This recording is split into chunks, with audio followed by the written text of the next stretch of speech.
Now, we're gonna need a decoupler for this. And this is a small payload that we can easily put... Wait, why are you blocking me on this? Oh, look at that. It's the battery. It's slightly too big. And what are we clipping here? There we go. We're clipping the antenna, so... Whoop. Little fat boy. Okay.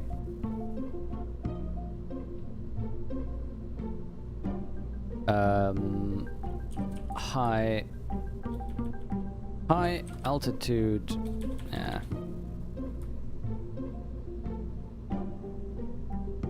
High orbital. Or contract. There. Okay. So 6,000 was our goal. Let's try and get that in a minimal way. This needs to get us up. Let's see. We need a transfer stage when we're in orbit to get us to that Mun area. So low orbit from Kerbal to the Mun takes 1290 delta V. This is not 1290 delta V. I wonder if these are more efficient. Look at that! Oh, wait, hold up. We are checking atmospheric. This is 2000. This is more than we need in space. In fact, this will probably get us everywhere we need, and we wouldn't even need this fuel over here. This is more than we need. We are fine. In fact, if this is atmospheric... Again, remember, thrust weight needs to be above 1. At 5 kilometers, we would already be able to use this quite well. At 30 kilometers, this would be a real good option. And get us, let's see, 35. Halfway into space. It also has more than half of the delta V, so we just need to get this up a little bit. Let's make sure this has a communitron. There we go. Get that baby in there. We just need to get this thing to space.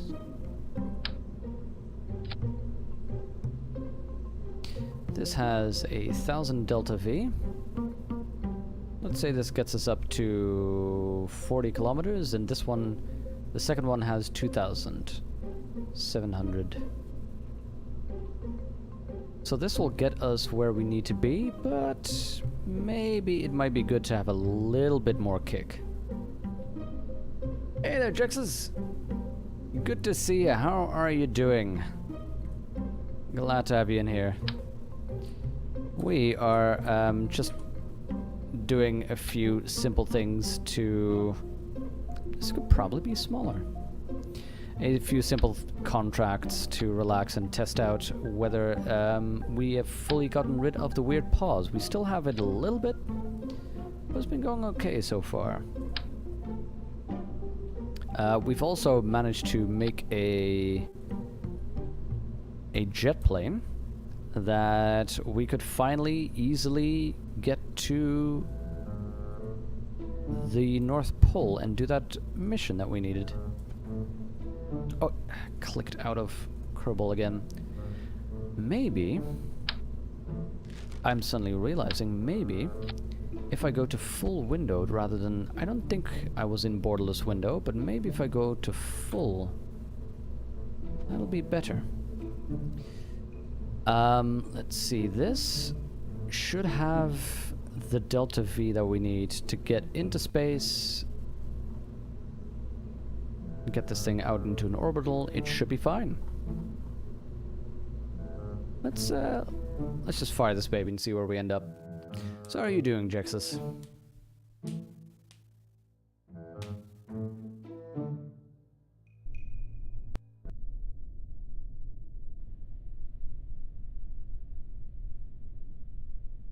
Ignition in 3, 2, 1. Ignition.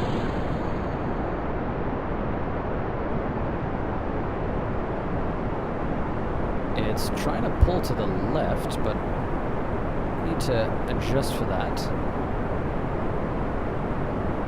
So yeah, as mentioned, we no longer have Ferrum Aerospace, as I discovered. That was not ready for 1.3, which may explain the memory issues that we've been having.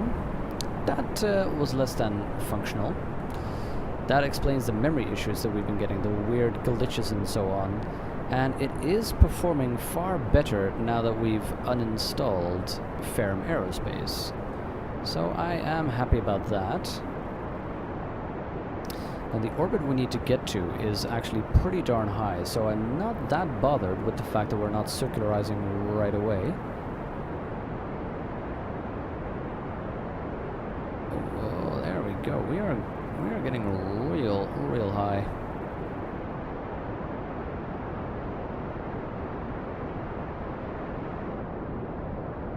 Okay, we have 4 minutes until we even get to our apoapsis. We need to reach this orbit. So we can just keep on blasting, actually. Oh, this is new. I have no idea what's causing this. And it frustrates me.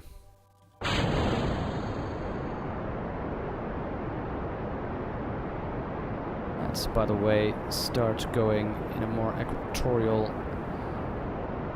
There we go. Get some equatorial thrust in there.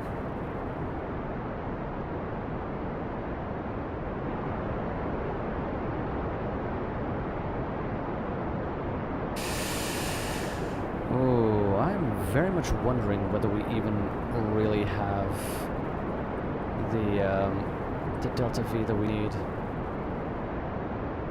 You're right, stressing out over final preparations for vacation? Ah, yes. Did you bring everything? Did you remember everything? That stupid worry where you double check your suitcases even though you kind of already know you've brought everything. With general anxiety levels already peak level, it proves to be more of an issue. Ah. It's good to hear that you'll be fine though. I'm sure that once you're actually traveling, I don't know what it is with how it is for you, and obviously I've no experience with real anxiety and that kind of problem.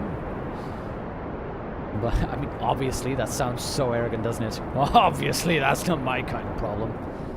No, I've only ever had one panic attack in my life, and that was the night before I was going to travel to another country for the first time on my own. I was going to the Philippines, and I wasn't really sure whether I'd taken care of everything, and suddenly I was realizing, like, I booked a hotel, but how am I really going to get to the hotel? Stupid concern. A taxi, obviously. But, you know, that's the only time in my life I actually had a real full-on panic attack. I've had burnout issues, you know, real close to burnout, but fortunately never really hit burnout. But I've had those kinds of issues. So those are more familiar to me. Oh, this is weird. Zoom in and it's out. Zoom out and we get this. That is a new surprise. Okay. But yeah, what I was going to say is, you know, for me, in my experience at least, it's once, you know, packing is stressful. Fortunately, not anxiety stressful, but just stressful. But then any travel is a little bit nervous, like, oh, did I bring everything? Is everything okay? But then once I'm, you know, in the train or whatever, the batteries are almost empty. Oh, God. Once I'm going, I'm like, whatever. Whatever happened will happen now.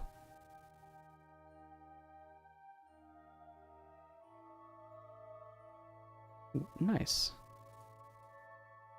Where's the sun? Oh, good. We are already recharging.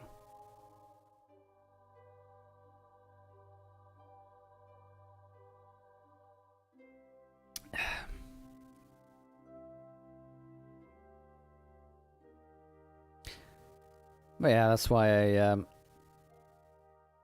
I really admire people who can deal with anxiety disorders. Because it's... I just can't imagine having to deal with that day in, day out. The type of concerns you have to deal with, the struggle with things which, you know, offered no impediment to me, which I take for granted, and, you know, knowing more about certain people and how they have to deal with that. It's like, oh my god, that is some real badass going around. It's more of a case of being dependent on other people who've been dicks about the whole thing. You were supposed to leave today, but couldn't because of them. Oh, yeah. We're leaving tomorrow, and hopefully they'll be gone tomorrow late afternoon, so we can actually have a vacation. Now that's... yeah. That's a sensation I can understand. That idea of, look, I had my shit together. Why are you still here? Once we're there and they're gone, that's good. I've never actually been to the Ardennes, but that's okay that we overshot that. No worries. Never been to the Ardennes, but I've heard it is a wonderfully beautiful place. Okay, that is us. There we go, in about the orbit that we'd want, but we need to adjust, so we'll do that. Here's the weird thing about these. You cannot set them as your target as much as I would like. But you still get these ascending and descending nodes. So at the very least, that helps you get into a similar orbit. Now, we can rotate to meet this orbit, but we would be a little bit too far away here. I think we'd probably have to decrease our orbit. Now we'd have to increase it, but we'd have to shift it.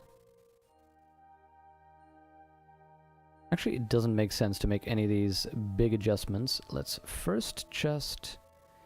it's better overall to combine as many adjustments as you can, but since in this case I'm going to be adjusting the inclination there, but we still have this. This is the normal orbit, and we're a little bit to the side, and we need to adjust that over here. That's alright. What we're going to do is adjust this baby to the node that we need it to be, and move forward. Okay, let's... oh, wait. Let's read the rest of that. Oh, you didn't say anything else.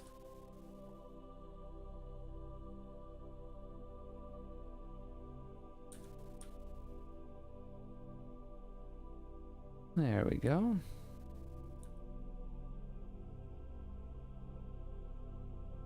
Let's switch to the map view. This is gonna get real tiring real soon. I have no idea what causes that.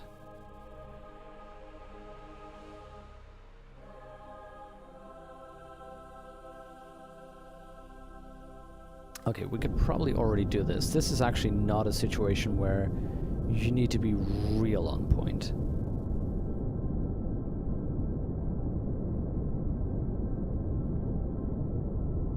There we go. Now, we've adjusted that. Now, if you can see, we're a little bit shifted to the side. What we need to do... oh, actually, that was the quest. That was the contract. Apparently, this was within the parameters, so we are, in fact, good.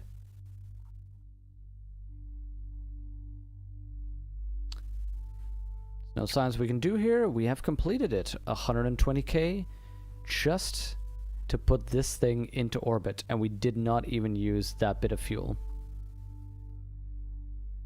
Talk about excessive. This thing... but it's going to be okay. We have 1700 meters per second. Now this thing may be getting more contracts to adjust and change its orbits. So we'll call this High Orbital Contract Satellite. There we go. Accept. and go to the Space Center.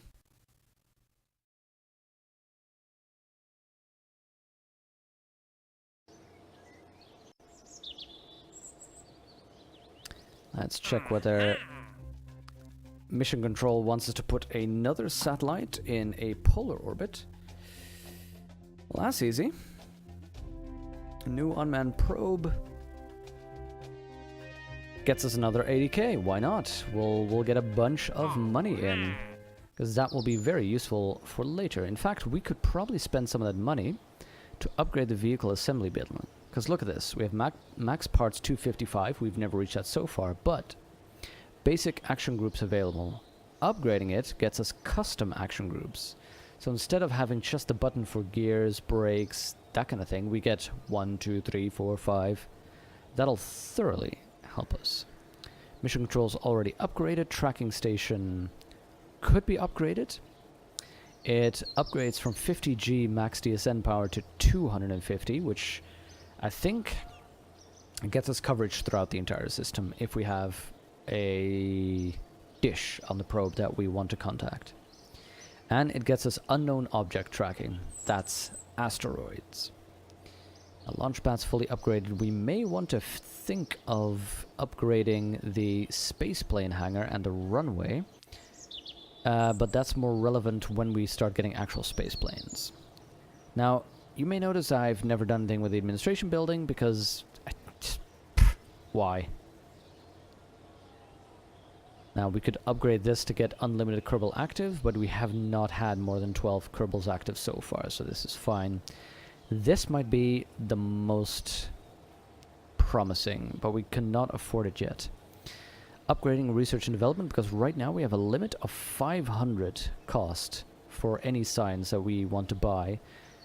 Upgrading it will make that unlimited, but where are we right now? 300 is our next row. The row after that will likely be 500. So we're okay for a little while. I'm thinking getting custom action groups for rockets might be worthwhile. It's a little bit more worthwhile for space planes, because that's where you really need to switch toggle engines in the middle of a flight. But it might be more relevant for here. But you know what, for now, let's not get this. Let's not take this. Let's move on with what we have. We needed a polar satellite. Let's check.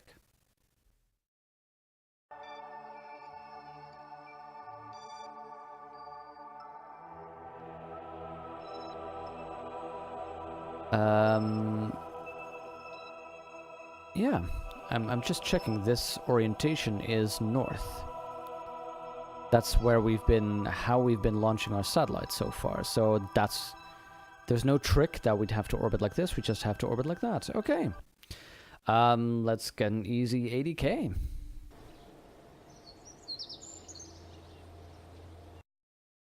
Maybe after that we can try and land that rover on the Mun to do those specific assignments. We could probably just launch this one again, but this is complete overkill. Let's still build a new one, because it's not that hard to do. We need Kerbal engineering system. I don't think we need anything on there, do we? Biome scan, that's, I think that's happening, but we'd have to check. No, that's happening. Explode the Mun, position sunlight in a polar orbit. Reaches designated orbit, maintains stability. Has an antenna and can generate power. You know what? We might as well use this, actually, to put a big relay satellite in orbit. We're gonna need that anyway for the mission that we have to get something in orbit of the sun. So why not make use of what we have? Make use of this mission to accomplish a goal for later.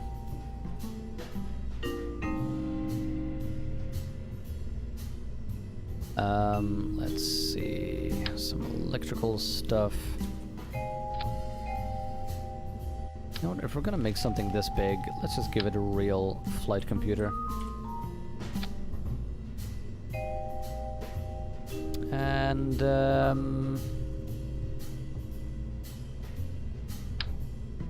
you can never have too many antennae. Let's get a different, there we go, radial. And since in this case our usual fuel and engine thing doesn't work, see, if we put this one on there and a bunch of these spider engines, that's hardly gonna get us the thruster weight that we need. Since this is a very, although, you know what? It'll be fine. Here's my thinking. Yeah, it doesn't get us a full 1 thruster weight, 96, but will be in space. There we go. That gets us 1.07, that's enough. Gets us 868, we don't need as much. We're good. We're good with this baby. Get a quick decoupler.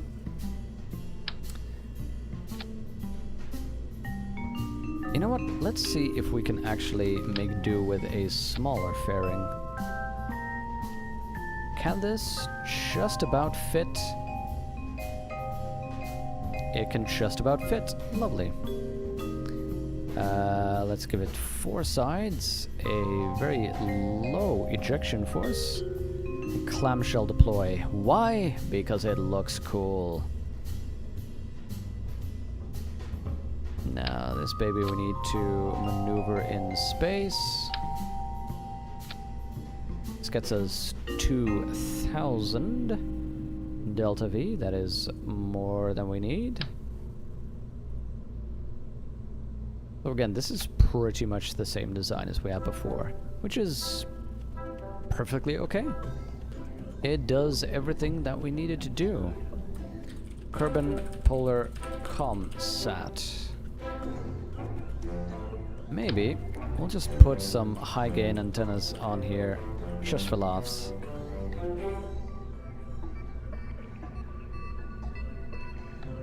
We have that, we have the power that we need. We got the power. And now let's give it 4,000 delta V. See how much we have when we just get a standard Reliant.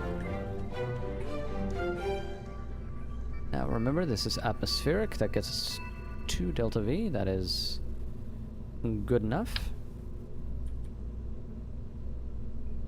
So you can see how easy it already is to make the standard missiles to get these contracts done. Once you've done a few, it really isn't that big of a challenge at all to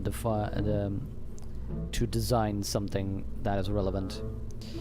Now, I promised you that I would show you what's so cool about these fuel lines. So you know what? Let's, instead of SRSBs, which are pretty good, let's do something else.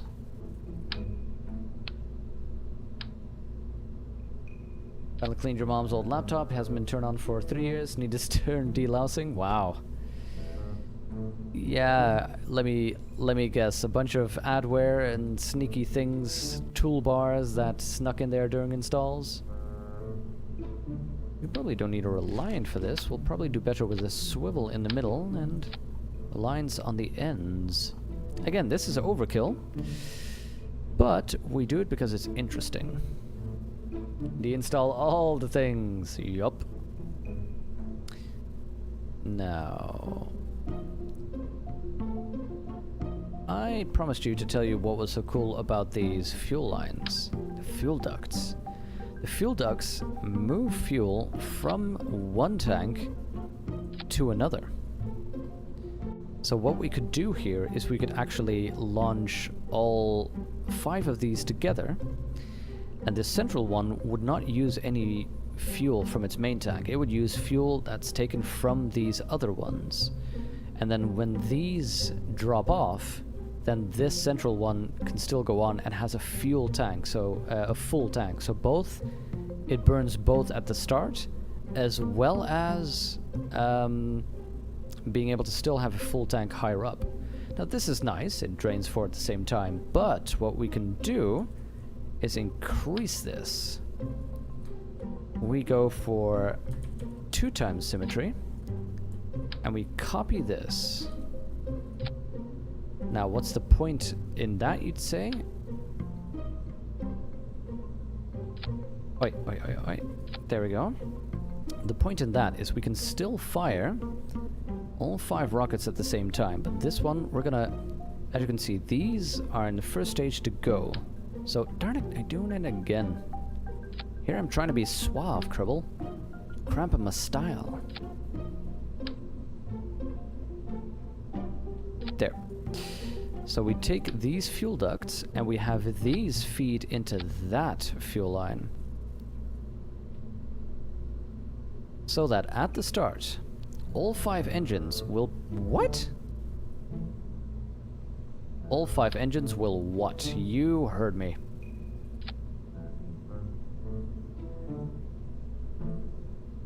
It's doing weird things. Kerbal. There we go. That's what I wanted you to do. Very strange. So, the entire point is that at the start, all 5 engines start burning. But since this one takes its fuel from that tank, and that tank takes its fuel from that tank, these will go down quickly, meaning we have 5 full burns at the start. Then we dump this one, then we have 3 tanks burning, but these will be full because it took all its fuel from that one. So this one's burning, taking all its fuel from these 2, and we can drop these, and then finally the last one has a full tank burning. That gets us the most power that we can get from that combination. This is complete overkill for this satellite, by the way. But, you know, it's fun, and I wanted to show you the concept. So, let's launch. Now, all we need is to put this satellite in a polar orbit, and that's it. So, again, easy money.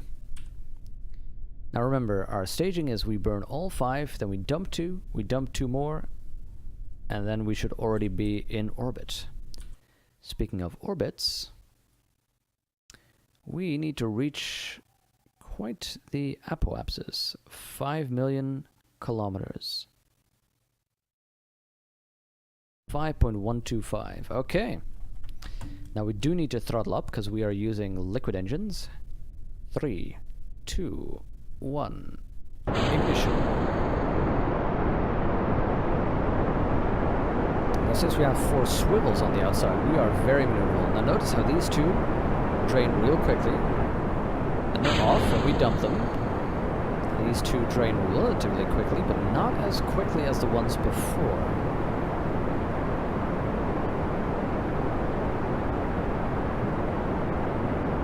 But they're still draining, and then once we dump those, you'll see that this last one is still completely full. So we already have about 750 meters per second, and we're already up 1700 kilometers when we fire that last one.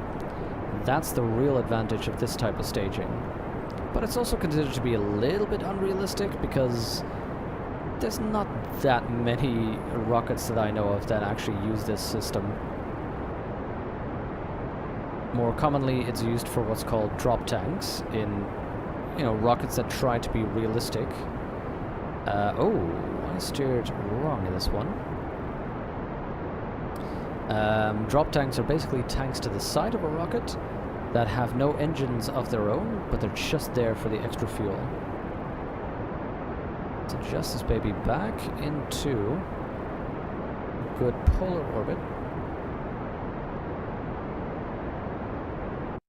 There we go. And we can now start hitting our final engine. Let's keep focused on the prograde. What? Oh, we did not align to this polar orbit, of course. That was my mistake. That is a common mistake. What I should have done was wait until the KSC has reached that